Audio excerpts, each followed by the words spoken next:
Beautiful people. Hello, it is your boy Alexander. Just woke up, and I actually started making this video last night around 2 or 3 a.m., which is funny because last night was the big blue supermoon, full moon, ultra awesome blueness moon, and I guess this idea really is coming through me because I want to share this. But if you clicked on this title, it talks about money, aliens, ancestors, everything else like that. But really, it's more along the lines of there have been the way that I've been using the I guess we could say processes of manifestation that I currently use right now have been completely different, meaning that it's almost as if though my life has become a walking dream. And it's not necessarily a lucid dream, not necessarily an astral projection type thing, but really it's somewhere in between being awake, being lucid, and like astrally projecting myself all over the place, and at the same time living a quantum reality where I'm everywhere at one time and seeing myself in all things as best as I can. And really what it is, it boils down to this entire concept of accepting multidimensionality.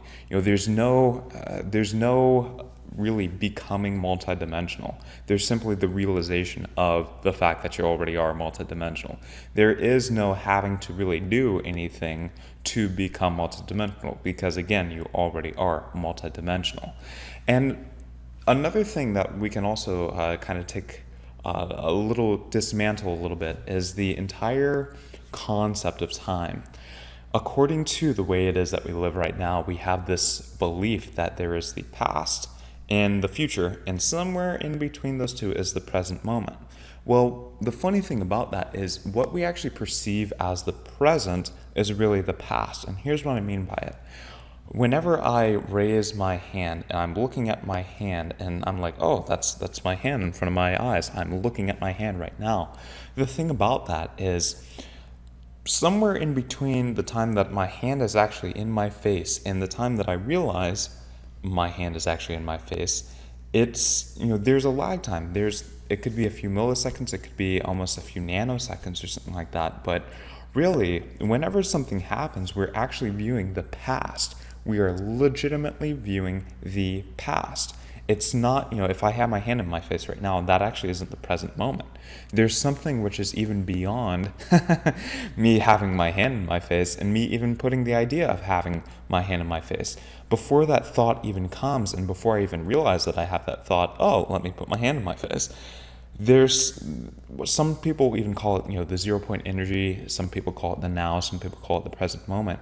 But our thoughts, what I've started to realize is that the existence it is that we are living right now is really all in the past. And here's specifically what I realized about it.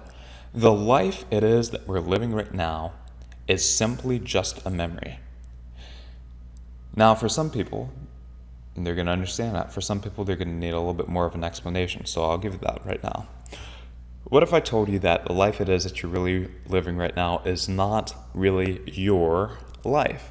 What if I told you that the life it is that you are living right now is simply an accumulation of memories from not just yesterday, not just past week, past month, past year, past decade, but sometimes whenever we really actually look at it, if we're taking the idea that our life is simply an accumulation or a culmination of memories combining into one single moment, one could say that it's the memories of past lives, the memories of the ancestors, the memories of things which have happened on a linear time before it is that we might have been birthed into this existence.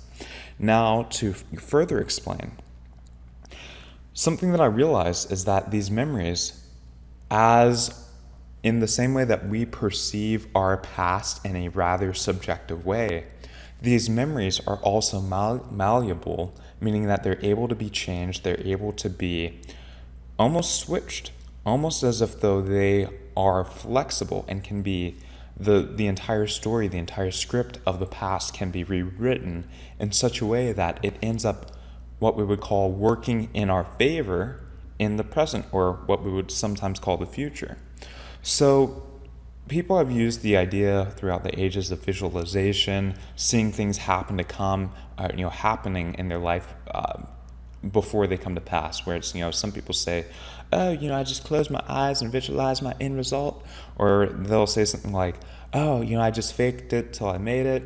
Fake it till you make it. Everyone is different. That we have almost these sometimes lower vibrational descriptions of shaping the past or shaping the future, and then sometimes higher dimensional ones. Some people call it magic, some people call it law of attraction, some people call it conscious manifestation, sometimes alchemy. There's all these different terms it is that we have for these almost processes of manifesting our reality. But whenever we talk about this concept of past, present, and future, something that I did was I realized that the life it is that I was currently living was simply a life that was almost made up entirely of energetic influences such as karma, so karmic influences, ancestral and influences, so influences and energy from the ancestors, not just necessarily my parents or grandparents, but literally, people who even, came beyond great grandparents. And if you really want to get into it, other planets, we can say that that's a different story for a different day, but we'll just say, the ancestors is more than just our, the people who we think are in our family. We'll just say that.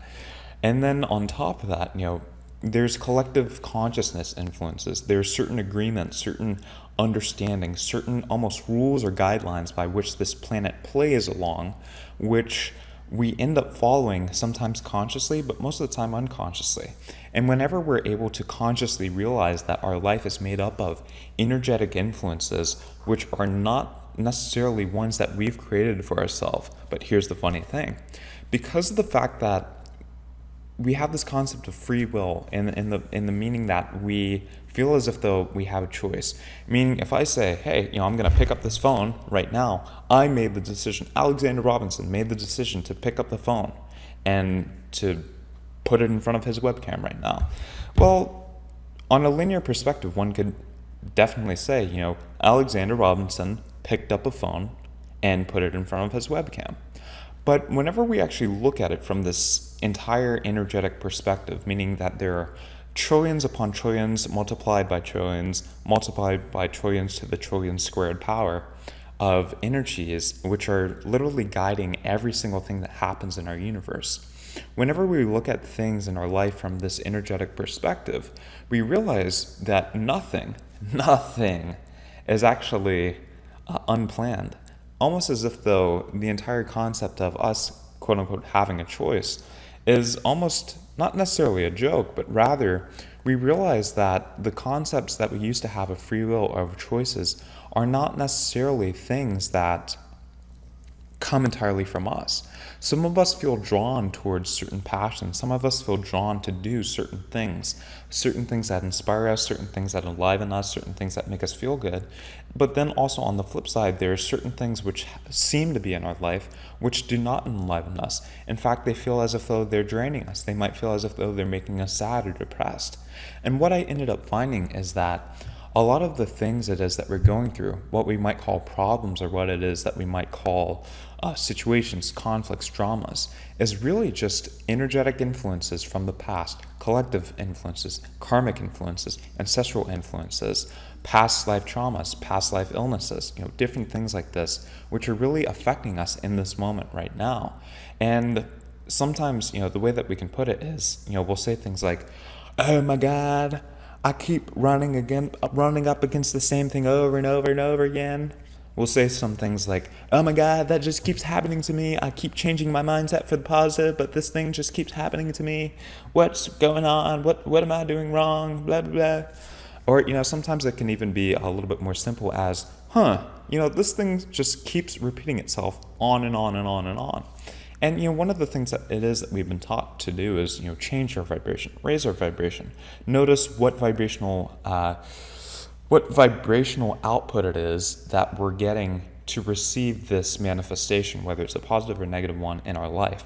And while those are all cool and great, and I have totally subscribed and definitely still even do subscribe to them, they don't exactly explain the whole picture. And what I've started to realize is that tools such as manifestation, through just like visualization, just rote hardcore visualization, and even sometimes whenever we're doing things like magic or doing things what we might call processes, but sometimes they can even be described as rituals, because a process is a ritual and a ritual is a process. But whenever we're doing certain rituals, basically the thing that I've done in the past, I'm going to say especially the few months, but especially as of late, is I've gotten down to really the way that rituals work and have been doing some, I guess we could call interesting rituals to make it so that things work out in my favor right now. And I'm going to explain something that I call the interstellar concept. And if any of you guys have ever seen the movie Interstellar, you'll remember that I want to say his name is Matthew McConaughey, but the guy who is, the main character in the Interstellar movie, and spoiler alert, totally my bad if you haven't seen Interstellar, you should probably click off this, but Matthew McConaughey, eventually at the end of the movie, is in this room where he is, he's seeing his library and, he's doing these things to the watch to basically give coordinates to his daughter who is in what he would call the past. But basically he's doing this thing where he's affecting a certain reality by being in a completely different reality, or what we would sometimes even call a different dimension. And something that I realized is that the way that I started influencing myself in the past and influencing myself for the future is I actually started doing this thing where I started talking to myself from the past. One thing that I plan on doing is actually I'm going to win the lottery, but that's for a different reason, which I'll explain in probably a future video. But one thing I did was I said to myself, what? If I wanted to win the lottery, how would be a cool way to do it? And I said, what would it be like if I could literally have, go on the lottery site, see the numbers, talk to myself from the past, and almost in the same way relay myself these numbers towards the past. So if the numbers, hypothetically, if the lottery numbers were 1, 2, 3, 4, 5, I would channel myself from yesterday or from 2 days ago or 5 days ago or 6 days ago and say, Alexander, hey, guess what? The lottery numbers are 1, 2, 3, 4, 5. And what I ended up doing was, this was actually just for fun, just to kind of experiment with that. But what I started realizing is that I could really talk to myself, what I would call my present self, and talk to myself from the past, talk to myself in the past. And something that I started realizing is that I gave myself little signals. I gave myself little, almost heads up, almost little caution signs. Be like, oh, Alexander, watch out for this person. Oh, Alexander, don't do this. Oh, Alexander, you wanted to go right in this situation, make sure that you go left. Oh, Alexander, make sure that you do this, that, all this other stuff. So literally what I was doing was I was literally going back into my past and saying, Alexander, oh, go here, do this, don't do that, do this, up, up. All these different things were just me literally going into my past and telling myself almost kind of like, a sneak peek of the future, or rather a preview of what it was to come and things to do, things not to do, things to avoid, things not to avoid. And I had this very interesting loop that ended up happening because literally my entire past, meaning my current incarnation past life, meaning the life that I've lived in what I would call my past, started to blur with my present and my future. And in the same way that the interstellar concept, if you've ever seen the movie Interstellar, you'll realize that even though we saw at the very end of the movie how Matthew McConaughey was affecting from this dimension that he was in, from the black hole, he was affecting a certain reality from being in this room that we might call the library, or whatever it is that we want to call it. But he was affecting certain situations, certain past events from a central location. But in one say, if you watch the movie Interstellar, you'll realize that it didn't happen whenever he was at the end of the movie. It didn't happen, he was affecting it. He was affecting his reality. And excuse me if you've never seen the movie Interstellar, but I'm trying to explain it so that even if you haven't, or the people who have can understand it. But basically, the movie has this concept, this linear concept. If you're only viewing it from the surface, one would say that let me pause this real quick.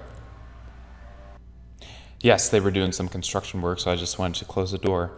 With the whole entire concept of what I'll call the interstellar concept, If someone's just viewing the video and watching, they'll think, oh, Matthew McConaughey went to this crazy dimension and then he started influencing the past through all these little crazy things and these little buttons and Morse code and this, that he was doing. Well, that's one way of looking at it. But another way, if you actually look at the video, you'll see that the things that he was doing to affect the reality to quote unquote save the world, he was actually doing it before his, what we could say, his present self or himself in that movie was, before he even got teleported or went through that black hole, he was actually affecting himself in the way that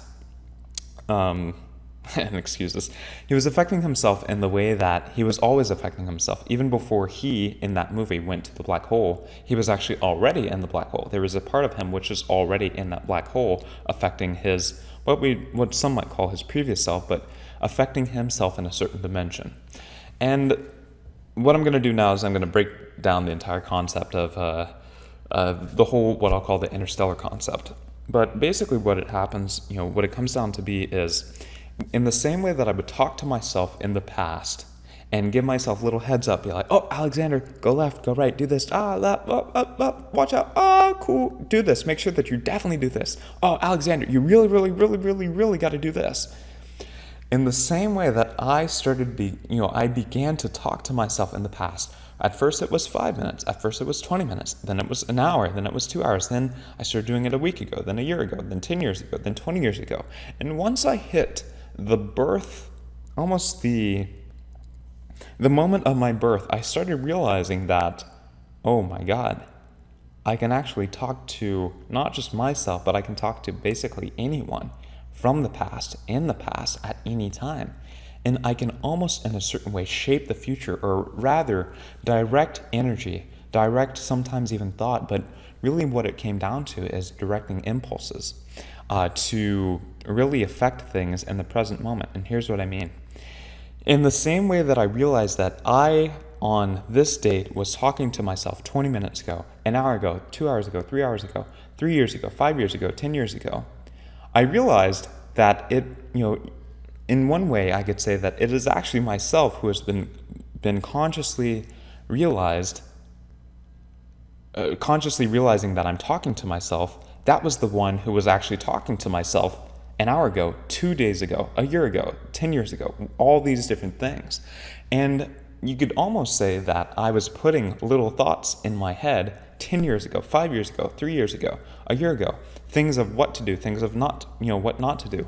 And ultimately it was my opening up to the understanding that, hey, it's, the more that I evolved into my consciousness and the more that I evolved into who it is that I am, the more I became open to these signs or these thoughts or these impulses of, hey, go left, go right, do this, do that, don't do this, don't do that, watch out for this person, make sure that you really stay close to this person.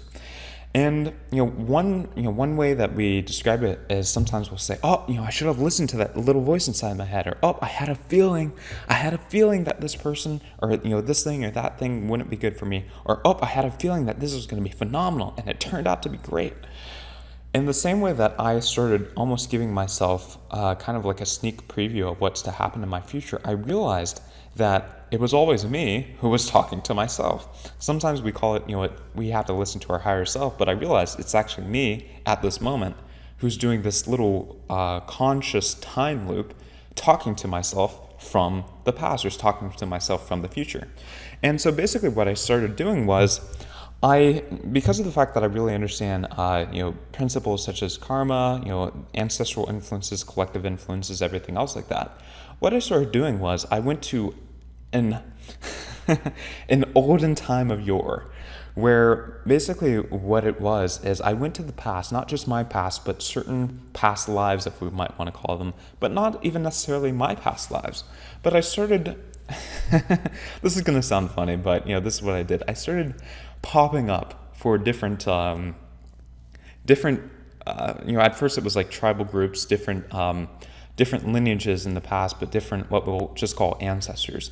And I started saying, ladies and gentlemen, there's a person named Alexander Robinson who lives at this location at this future time, this future date and time.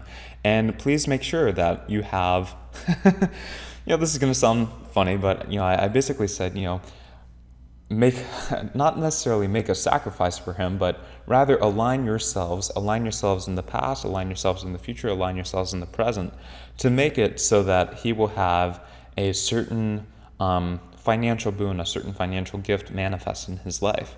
And the best way that I can put it, because it's all very metaphorical, I'm not necessarily saying that I went into the past and commanded people to basically give me money.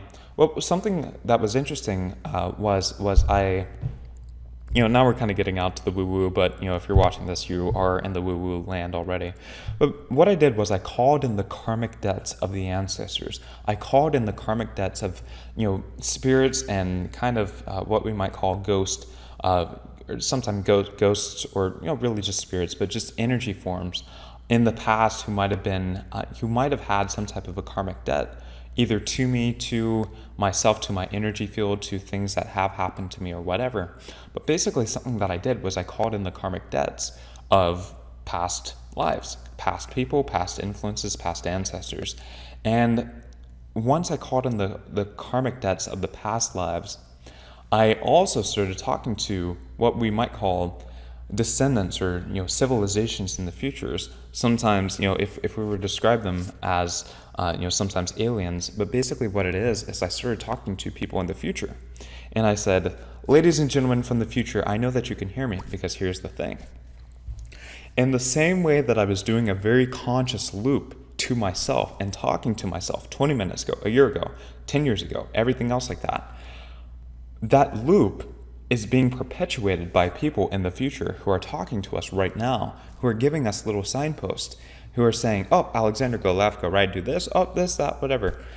Some people have even said that, oh my God, I'm talking to my future self, I'm talking to my higher self, but I'm talking to myself 10 years from now, 20 years from now, 30 years from now, 100 years, 300, 3,000 years from now.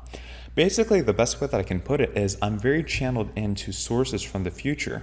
Some people might call them aliens, but really what it is they're really us, even though they might be in a different incarnation or a different time period as we might think of it than us right now. Really what it is those sources and those energies are looking into the past. They have gotten to a point in their consciousness where they are talking, if we want to put it that way, talking to us from the past, from what we would perceive as the future, and talking to us as we would perceive in the past.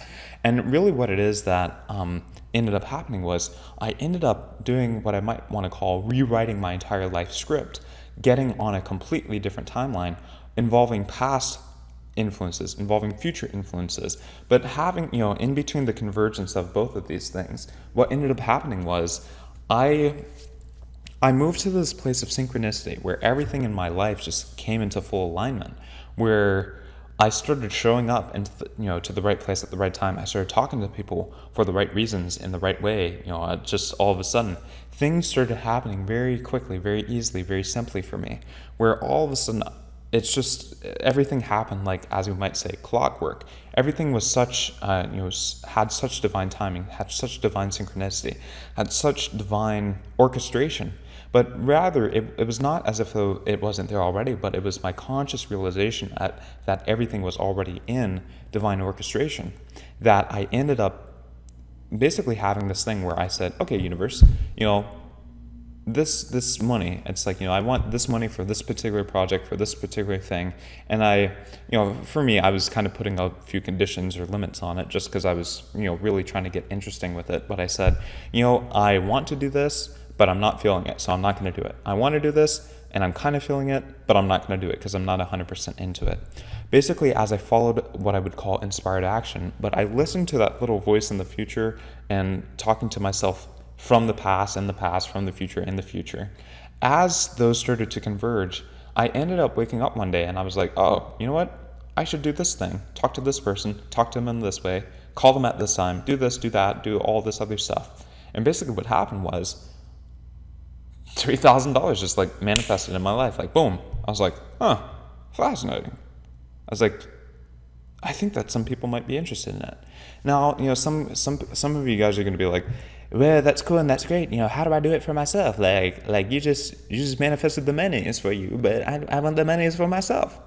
Well, basically the best way that I can put it is it's not really about the money, because here's the funny thing: the people from the future, if we want to call it future us or future civilizations or our descendants or whatever it is that we want to call it, they actually live in a currency-less society. They live in a society where everything is free, mainly because there are unlimited resources, like there are legitimately, truly unlimited resources. But what happens is they give us, they understand and they know that currently in this year, in this time period right now, we're living in a collective perception. Some of us are living in this collective perception that there are scarce resources, there are limited resources. So what's happening is they're kind of going into the future, or excuse me, the people from what we might call the future are going into the past and telling us, hey, if you need this specific resource, go here at this time and you'll get it. Hey, if you want this specific thing, go here. Go left, go right, don't go left, don't go right. Basically guiding us through what we would call our intuition or higher selves to literally show up to places at the right time for the right reason, saying the right things in the right way, in the right manner to the right people, and just, everything is right. And ultimately and truly what ends up happening is we get to this place where synchronicity is the way that we operate. And by operating fully from a place of synchronicity, we end up creating genuinely and truly whatever it is that we want. So I really, I can't say challenge, but, I would really like to inspire certain individuals to almost start talking to their past self, meaning in this physical life, begin talking to yourself maybe start off a little bit small, talk about 5 minutes ago, and give yourself like a little discourse or a little heads up of what you're going to do. So right now I'm in front of, my computer, my setup. I have my microphone, my phones, my keyboard, my all this. So basically what I'm doing is I'm giving myself a little snapshot of the future of what it is I'm doing from, right now, and I'm giving that to myself 5 minutes ago. But whenever you get to this level where you realize that it's all connected, all the time periods are connected, what you'll start to realize is that you can do this without even having to consciously do it. But also at the flip side, just by simply being aware and being conscious of what it is that you're doing, you're automatically relaying these things to yourself in the past, these things to yourself from what we might want to call, how can I put it? Basically, you're always talking to yourself because there really is no past or no future. It's just you all the time. The biological processes that we go through of what we call aging make it seem as if though we're changing. The way that our society as a whole grows or sometimes shrinks, the way that physical changes happen, help us make it so that in our minds we perceive that there is the passage of time. But ultimately and truly, what it comes down to being is those little voices in your head. It's really you from the future, if you want to put it that way. But it's not even you from the future. It's just you. And ultimately and truly what it is that you have to do is you just have to listen to it and be in not even just a vibrational vicinity, but just be in an open frequency, be in a channel, be in a place, be in a receptive place where you're not just open to these things, but you're able and willing to listen but clearly being able to clearly decipher what it is that you're telling yourself to do or not to do, or to have or not to have, or to be or not to be. Hey, William Shakespeare said it. To be or not to be, that is the question. Whether it is nobler in the minds to suffer. Going on, Hamlet. But, basically, to be or not to be. Really what it comes down is, what I'm trying to say is it's, that little voice in the head, it's you. It's you, if you want to say that it's you from the future, cool, go on ahead and say that.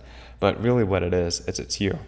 And sometimes what you can do, what I found out is that, we can talk to ourselves in the past, we can talk to our ancestors, we can talk to people and say, people from the ancestors or people from the future, people from the past, people from the future, please almost, and if we want to say it this way, shape the past and shape the present to make it so that I have whatever it is that I need in this moment.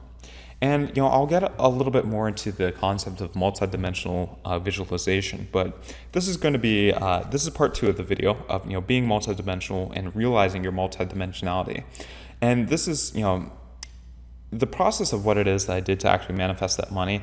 It doesn't really matter, because here's the thing, the process that worked for me, meaning the actual things that I visualized or the actual things that I did, they don't really matter. Each one, here's the thing about it. We're moving to this place of multidimensionality where instead of following necessarily the processes of others, we're really getting in touch with our own processes. We're using our own realizations and our own epiphanies to develop our own, what we might call rituals, or own magic. As we move to these higher dimensions, it's not as if though we're accessing magic, but rather we are becoming magical. We are becoming, it's not that we're getting miracles or having miracles happen in our lives, but rather we are becoming the miracle in itself. We are becoming the magic in itself. We are becoming the rituals. We are becoming the processes. So ultimately and truly what it comes down to being is just realizing that you are magic, you are perfect, you are whole and complete, and just loving and multidimensional and intuitive and spirit and God and whatever it is that we want to label it or give words to it. You are already those things, and it's simply your conscious realization of that which makes it possible for you to ultimately step into your power, if we want to put it that way. So guys, this is Alexander, and I hope that you enjoyed this video. And yeah, if you have any questions, feel free to ask questions. If you guys have any comments, anything that you like, don't like, if you like the video, press the like button or press the dislike button. Subscribe, don't subscribe, do whatever it is that you want to do. But, I'm going to be posting some more videos about these things. But yeah, I hope it makes sense to you guys. Cheers. Have fun. Bye-bye.